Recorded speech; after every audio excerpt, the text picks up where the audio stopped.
It's time, ladies and gentlemen. He joins us every Wednesday. Brendan Telfer, the BTE, courtesy of JK's World of Golf out there at the airport. Brendan, welcome back. Good afternoon, Martin. Nice to talk to you again. And it's good to talk to you, actually, because I'm sitting here watching the cricket, really fighting going off to sleep. So I need someone and something to keep me awake, trying to watch this dreary test cricket. Anyway. Yeah, well, okay, well, why don't you like it? What is going wrong at the moment with this particular match for you? My big beef is with the fact that the South Africans have sent such an understrength side here. And look, I don't want to be disrespectful to the guy, Sean Van Berg or Von Berg or whatever, 477 first-class wickets, but he looks like a club bowler, Brendan. Come on. Yeah, no, exactly. And he's 37. I think he's playing his first test, isn't he? Well, the impression I get from the South Africans, based on what they did in the first test or how they played in the first test, they know they're going to get beaten. And it's only a matter of by what sort of margin. So they're trying to just spin the test match out as long as they can. I mean, yesterday, 89 overs, and they were averaging just over 2 runs per over. They won the toss and batted because they thought this is a good pitch to bat on, and they couldn't score more than 2.5 runs and over.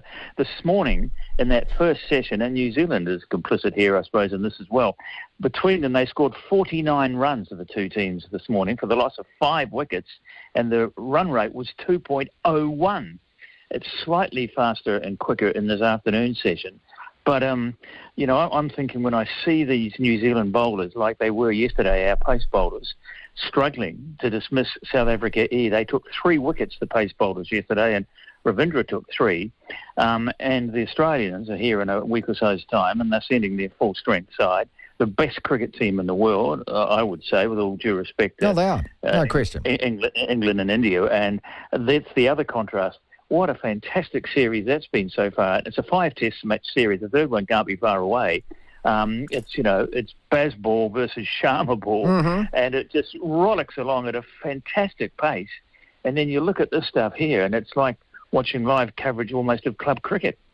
But, and that's what it is, and that's what we've been enforced upon. And I don't think nearly enough was made of what Steve Waugh said from Australia. He was really forthright about it. He said New Zealand should say stuff off and go back home. If that was If that was a South African... Well, they can't do it, obviously, Brendan. They can't do it for whatever administrative and contract reasons and stuff like that. But his point was simply that, you know, if you're going to send that team to Australia, well, we're going to put out a Australia D team, and then we're not going to call it a test match if that's the case. No, the finger, I think, should be pointed at New Zealand cricket. I haven't heard New Zealand cricket publicly express any real concern at all about this E team that has been sent here, this South African team with none of the top 50 players. Why has New Zealand cricket been so kind of tame? Because they tried to sell it, mate, as a series worth watching, and it's meant to be one of the best teams in the world, because that's what their cheesy PR bollocks is, mate. Well, behind the scenes then, I wonder whether they're reading the right act at the ICC, who also have been conspicuous in their silence. Where are they coming out and giving South African cricket, a verbal smack around the ears and reprimanding them? I think I mentioned this week.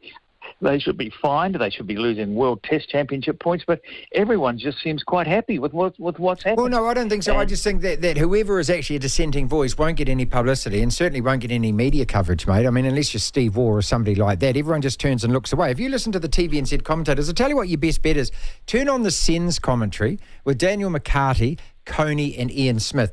Because the TVNZ commentary, like it is for the rugby, they are told that they have to be really positive about it and they can't be critical. They should be actually saying those words, Brendan. They should be saying, look, no disrespect to these players. They all want a test jersey. Good on them.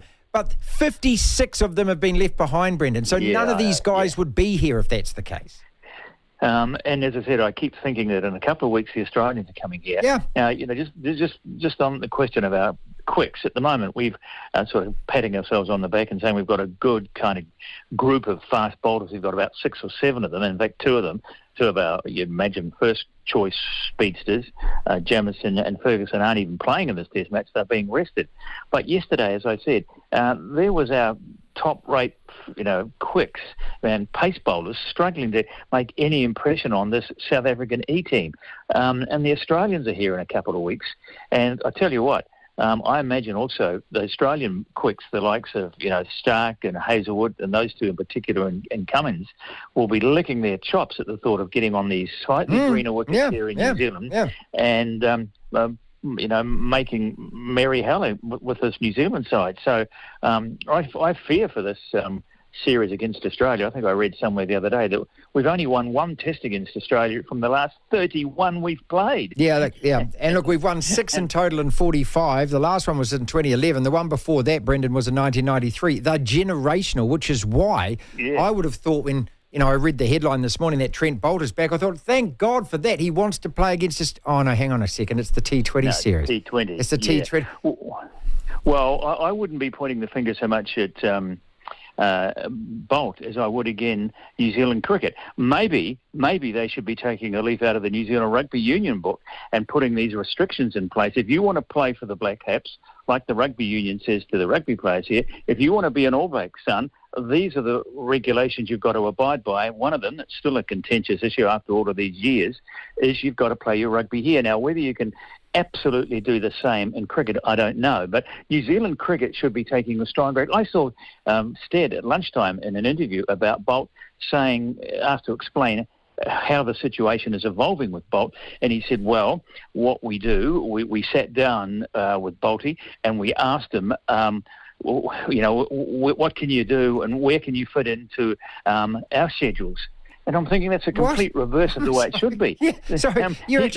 You're selected to play for New Zealand. You don't select when to play. And so Boult said, well, I could be available here and I might be available there. And so he said, then we go away and we look at it and we discuss it, him and the other selector, and try and work out a schedule which enables Boult to play some matches. But he doesn't want to play Test cricket, I don't think, because there's not enough money in it. Yeah, that's it. Yeah, and I would have hoped that the glory of it, or beating Australia, putting another Test, because the first Test he played was the Hobart Test when we won. That actually bookended. I would have thought that the biggest challenge. But mate, he just wants to play at the T20 World Cup because that's where the glitz and the glamour is. And look, I don't mind that as well. But I think it's about time New Zealand cricket, I just say, put their foot down. But if that's the case, they got to do the same with Amelia Kerr and with Sophie Devine, who pick and choose and don't play for their domestic sides and don't play for the New Zealand team because they're around the world doing the same. But no one talks about that, Brendan. No, and other countries seem to be able to deal with this a lot better. I mean, most other countries, I think particularly England and Australia, have got a whole bunch of world-rated players. They seem to be able to merge between the two in a more kind of worthwhile way. I mean, they all play T20. They're all off to the IPL, but they're all available for Test cricket as well. I don't know of any leading Australians who's not playing Test cricket because he's playing too much IPL or T20s around the world. But I presume possibly they get a lot more money, I guess, because Australian cricket's got a lot more dough than New Zealand cricket, so they can pay big money to these guys to play Test cricket. And so our guys have to make do with what they can make, playing T20 as opposed to Test cricket. Anyway. Good point you make, actually. I never thought about it in that perspective. But, no Australian cricketer turns down the chance to play a Test for his country, do they? And I suppose it's like, I suppose the only parallel we could draw is, look, okay, I'm not going to play for the All Blacks. I'd rather go and play for the Sevens. No, you'd probably, if you were an All Black, wanting to play for the All Blacks because that's the A-list, right? Well, and Australian cricket's in that position. And Warner is a good case in point here. Warner's coming to New Zealand to play in the T20s, right? But he's played his last Test match a couple of weeks ago, and that's fine. That's the way it should be. He can play as much T20 cricket as he wants to now because he's retired Test cricket. I think he's 36 or 37 years of age, so no one's thinking, that he's selling himself short with Test cricket. He's had a long Test career, but now he's going to devote himself to T20. Not an issue, no clash there. Whereas Boult is trying to have it both ways, play Test cricket and play T20s, and he's not really pleasing anyone. But I wouldn't point the finger at the guy. I mean, he's a professional sportsman. He's in his 30s, I suppose, now, Boult.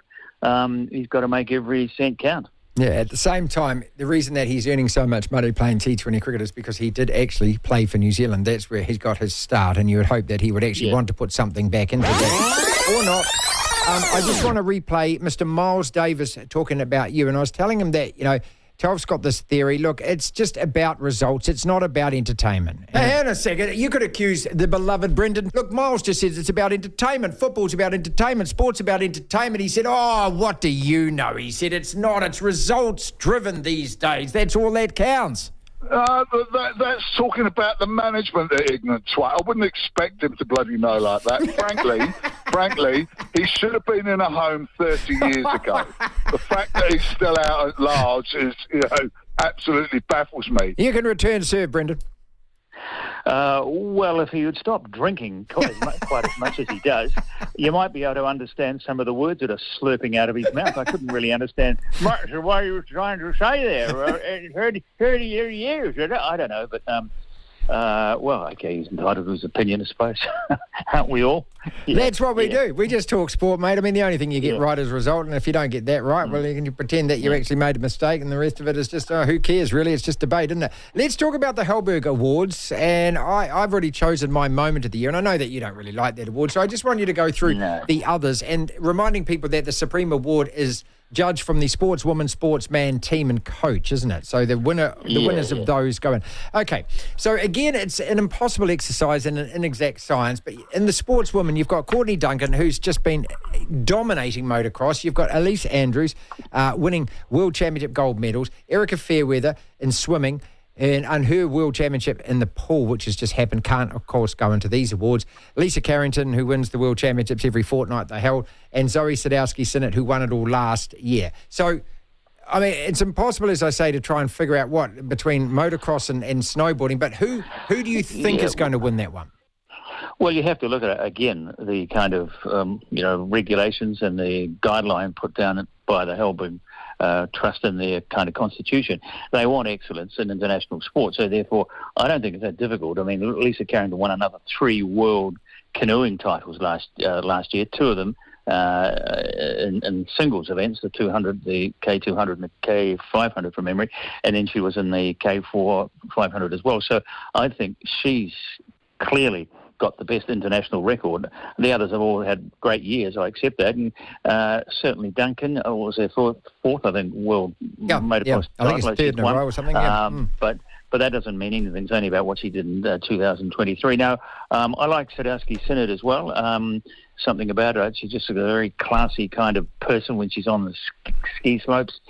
She's just about the best in the world in the particular events that she performs in. But Carrington, Dame Lisa would get my nod there. Okay, so Dame Lisa gets the woman. As far as the men goes, Aaron Gates cycling again, gold on the track. Adi Savir, World Rugby Player of the Year. Paul Cole with squash. Ryan Fox winning at Wentworth his whole year, but I think it's that tournament. And Shane Van Gisbergen, who won his first NASCAR race. How the hell do you pick out of that? Well, the first thing I'll say, Martin, how on earth in the Halberg Sports Man of the Year for 2023 does a guy called Rachin Ravindra miss out on one of those 5 spots? Can you tell me? Can you answer that for me first? Good question, actually, because it was at the One Day World Cup that he did perform. Yeah. I mean, I just, again, went back and looked at his run tally. 578 runs at an average of 65, 3 centuries. He outbatted some of the superstars of world cricket, the Joe Roots and the... and he broke Smiths Tendulkar's record, didn't he? I mean, something crazy like that, Okay, Tendulkar and Sharma scored more runs than him because they played in more matches because they were in the final. But he was also named the ICC Emerging Player or the Young Player of the Year, and we can't fit him into the top 5 sportsmen of the year for 2023.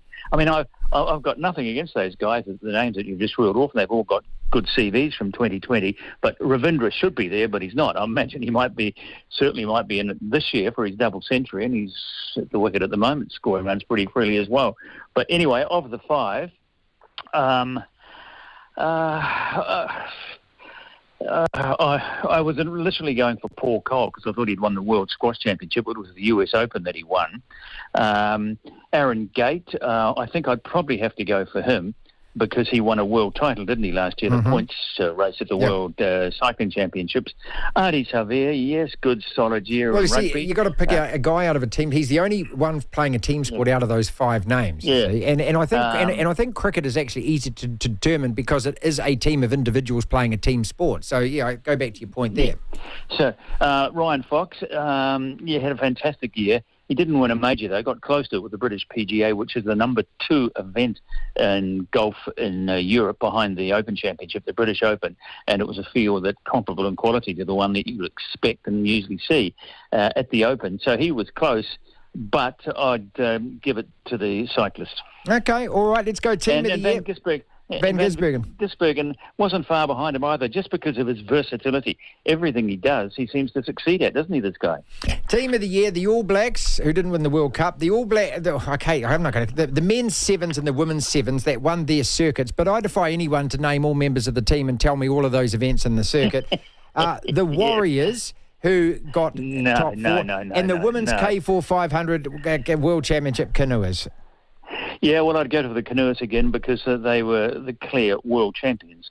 The All Black Sevens, it wasn't a world title, was it? It was just another circuit. No, I actually think it was the world title. Yeah, I think. Well, it's confusing, okay, Brendan, because everything's a world series and a world title. Yes, and I mean, exactly, look, to me, now that the Olympics are there, that's the world championship every 4 years, isn't it? Yeah, exactly. Yeah, and the All Blacks, close but no cigar. So I'd rule them out on the basis that they didn't win the World Cup, which is the yardstick that you have to measure the All Blacks by, particularly in a World Cup year. So, and the Warriors, well, yeah, we all love the Warriors. I love the Warriors, watch them every time they play. But it is a club competition. It's not really an international competition, sorry. It's an Australian club competition, and we participate in it. So it's way off winning a world title.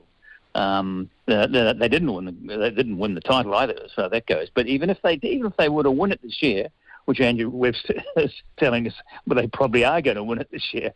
I don't know. Would that get you this sports team of the year? Look, it would, because I actually think, only because I judge it on this intangible, airy-fairy criteria of what means the most to most New Zealanders, and I think that they've been the team that I think have thrilled most people. And I mean, it's a consideration. That's all it can be, but it can't be the overriding consideration. Right. But yes, public impact on a performance. And it's a debate that we used to have all the time within the group of judges, the journalists who provided the bulk of the panel when I was there. We used to have this debate about some were adamant it's got nothing to do. I won't mention the names, but there were those guys there that said, no, we're here to take a dispassionate, objective view of sport. We're not here to pandy and congratulate people who, love a certain person because they're good looking or they've got a personality or they've got character and they sort of work, in a public relations way. No, get rid of all of that stuff. But I say no. I think public impact should be a factor. Yeah, it's got to be. It's got to be. Yeah, it has to be. Because when you ask people, and if you go back, and this is why I love getting you on to talk about the Halbergs, if you asked anyone to just pick some standout moments from last year, and even if you didn't know anything about sport or weren't that vested in it, I'd say that most people in New Zealand would probably say the Warriors, because everyone got swept up in it. So it's that intangible, isn't it? Okay, look, so the coach of the year is either sevens or it's canoeing or it's Ian Foz or it's swimming or it's coming down to Lisa Carrington wins the lot again. She gets the supreme, doesn't she? Yeah, she does. Yeah, and I think Gordon Walker gets the coach of the year as well, because he coached New Zealand canoe to those meets. And Lisa Carrington, I don't know how many of these things she's won. She's probably got it. Close to 10. I was just about to say, it's going to be close to double figures. Would there be another sports person in New Zealand, male or female, who's won more trophies in their sport than Lisa Carrington? She just must have a garage full of stuff. Yeah, she's won 15 golds in either World Champs or Olympics. I mean, apart from Valley, 20 all up. 20, okay, so apart from Valley. All right, let's move on to the stadium then, and those big, grandiose, awesome-looking futuristic plans for a U-shaped, stadium looking at Rangitoto in Auckland and everything. We had Jim Doyle on the program yesterday, and he's the spokesperson for it, the former Warriors CEO, Brendan. Yeah, I know him well, yeah. And look, I looked at those and I just went, wow. But, I said wow at the sunken stadium idea. I said wow when they decided to put one on the waterfront. And it all just, it seems like if we could just plonk it there now, yes. But what is the possibility that it might happen in your and my lifetimes? Well, it can, as far as I'm concerned, it can only happen and should only happen if private enterprise, if a billionaire, a millionaire, or some overseas interest believes that Auckland, with its 2 million people close to it, needs an international stadium. But please, spare me the thought. You just think of the debate that's been going on over the last couple of weeks about the money problems that the city's having in Auckland, and the financial problems that the country's having. This new government wanting to strip away thousands of public servants and do away with this and do away with that. There's no way local government or central government can or should even entertain the idea for a moment of building basically what will be a white elephant for most days of the year. Okay, you can fill it up with a few pop concerts or rock concerts and so forth, and goodness knows what else. But we're not big enough. We're just not big enough. You know, every city in America's got one of these stadiums because they can afford them. But we can't afford one, so we're going to have to make do with Eden Park, whether we like it or not. Look, and, you know, it's just my impression as well in recent years that the number of spectators going to big sporting events is dwindling. Not at a rapid rate, but the All Blacks struggle to pack 40,000. Well, I'll tell you what, Brendan, it's interesting you say that, because it's now a sports story that leads the sports news when the All Blacks sell out. I mean, when me and you grew up, it was queues 5 mile down the street and we stayed overnight to get tickets, didn't we?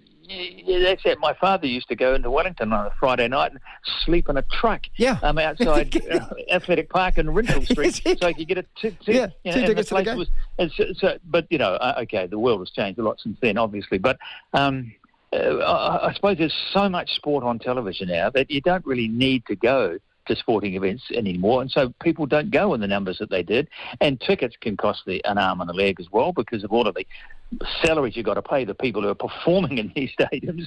Someone's got to pay for them, and it's not just television rights that can pick up the tab here. So I don't know. I mean, there's more and more talk about these, what's the term, these 20, 30,000 seat stadiums that kind of fit the bill. You know, even then, how often would you pack out 30,000 people at Eden Park? Well, if you put the Warriors there and the Warriors continue winning, and I think that, you know, the All Blacks are the only team in New Zealand that's going to sell out 50,000 regularly, apart from if it's a World Cup final for the women or whatever. I mean, we saw it at the Football Women's World Cup. We saw the pack out as well. But that's, again, a global event coming here, isn't it? So... Yeah, look, I mean, I don't do... Look, Jim Dawes confident. They got all the numbers done. They've worked with Ngāti Whātua. They've got the land and everything else. I just kind of... I mean, living in Auckland as long as I have, I just can't understand the infrastructure side of it. Is it possible for us to even build this? Do we even have enough trucks that can transport concrete for it? Really? But do we need it? I mean, things have changed almost without us realising it. I can remember in the days of Super Rugby, maybe in the first 5 or 6 years, I'd go to Eden Park and I can remember crowds of 40 and 45,000 people to watch the Brumbies and the Blues. You know, it was a sellout stadium. You'd no more get anything like that for a Super Rugby match now. Doesn't matter how good the two teams are. And so people just aren't going in the numbers that they used to sporting events, possibly also by the fact that there's so much sport on now that you don't have to concentrate all of your kind of savings and money to go to a few rugby matches because there's so many other things you can go to as well. So do we need a big stadium? I want to see the evidence that, yes, we will pack out 60,000 people into this stadium regularly for one reason or another. I remain totally unconvinced that will happen. And, you know, maybe if we get 10 million people in this country, which won't be in our lifetime, they could have this debate again. Well, let's leave you with 12,000 tickets have been pre-sold for the Warriors warm-up match against West Tigers in Christchurch on Sunday, which is pretty damn impressive, isn't it? A week after that, Super Rugby starts. They had a big launch today. Chiefs Crusaders first game. Look, and you know, they're doing their best, rugby, to try and revive this competition because it is dwindling in interest and audience numbers and so forth. I'm hoping that, look, you know, surely if that's the yardstick, if the Warriors can pull that kind of crowd in Christchurch for a warm-up game, the yardstick has got to be Chiefs Crusaders opening match of Super Rugby. If they don't get a crowd of at least 15,000 in Hamilton, there's serious concerns, isn't there? Yeah, well, I think they'll be very, very, very happy if they can pull 15,000 people for round robin match in Super Rugby. I'd say they'll be pretty happy they get 15,000 for a playoff match. Judging by the crowd that they get in rugby matches in recent years. So why all this talk about a $1 billion stadium? I don't get it myself. But how's this cricket test going to finish then, mate? At the moment, I'll just update the score for you. 121 for 3, chasing 242. The Black Caps win this in day 4? Does it go to day 5? I wouldn't think so. I'd say it'll finish again somewhere on day 4. but I think the weather's fine, isn't it, for the next few days? Next couple of days, But I don't know whether I'm excited about the Australians are coming. I wish they weren't coming. It wasn't good. If we can't put away South African E, what really are our chances of beating Australia?